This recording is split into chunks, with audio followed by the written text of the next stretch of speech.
พนักงานกวดกาลาวเข้าร่วมฝึกอบรมหัวข้อเฉพาะเกี่ยวกับเวียกงานต้านการฉ้อราษฎร์บังหลวงอยู่สจีนในระหว่างวันที่8-14มิถุนายน2025พนักงานกวดกาของศูนย์กลางและท้องถิ่นลาวได้เข้าร่วมฝึกอบรมหัวข้อเฉพาะเกี่ยวกับเวียกงานต้านการฉ้อราษฎร์บังหลวงอยู่แขวงยุนนานซอยจีนจำนวน25ท่านหญิง6ท่านในนี้มาจากคณะกวดกาศูนย์กลางภาคจำนวน13สหายหญิง5สหายจากคณะกวดกาบรรดาแขวงภาคเหนือและภาคกลางจำนวน12สหาย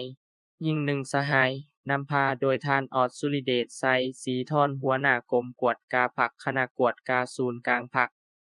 การฝึกอบรมครั้งนี้ผู้เข้าร่วมได้พร้อมกันเอาใจใส่ค้นคว้า4หลักสูตรหัวข้อเฉพาะ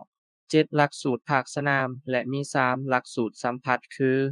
หลักสูตรหัวข้อเฉพาะประกอบมีข้อเสนอและประสบการณ์ของพรรคคอมมิวนิสต์จีน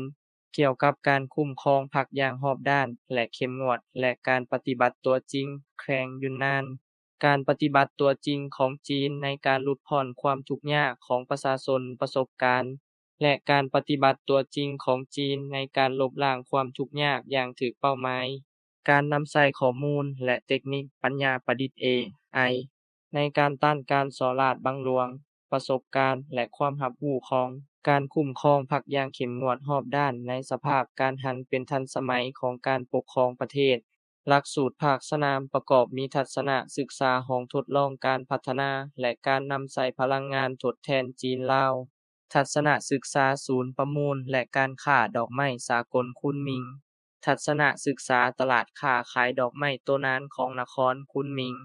ทัศนสัมผัสกับวัฒนธรรมจีนเนื้อในสัมผัสวัฒนธรรมการทรงนำสาตาม1แล้ว1เส้นทางทัศนศึกษากลุ่มบริษัทก่อสร้างลงทุนและถือหุ้นจำกัดแขวงยุนนาน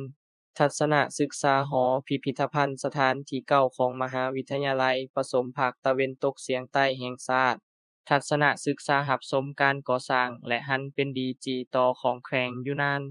ทัศนศึกษาเที่ยวชมศูนย์งานวางแสดงสากลนองแสนครคุนนิงทัศนศึกษาเที่ยวชมสวนแม่นติงนครเชียงหุง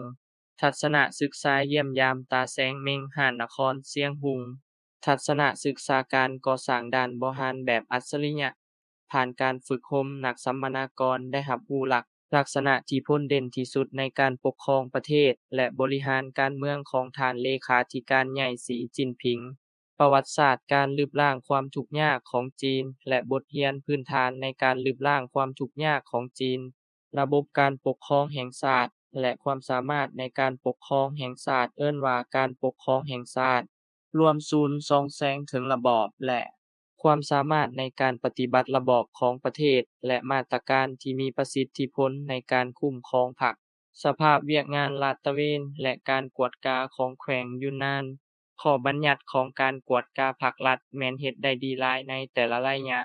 นอกจากนี้ยังได้รู้เกี่ยวขบวนการพัฒนาพื้นฐานโครงร่างและสามารถสัมผัสได้ถึงวิธีดำรงชีวิตวัฒนธรรมการท่องเที่ยวของประเทศจีนเว้าเฉพาะก็คือนครคุนมิงแขวงยุนนานมีการขยายตัวอย่าง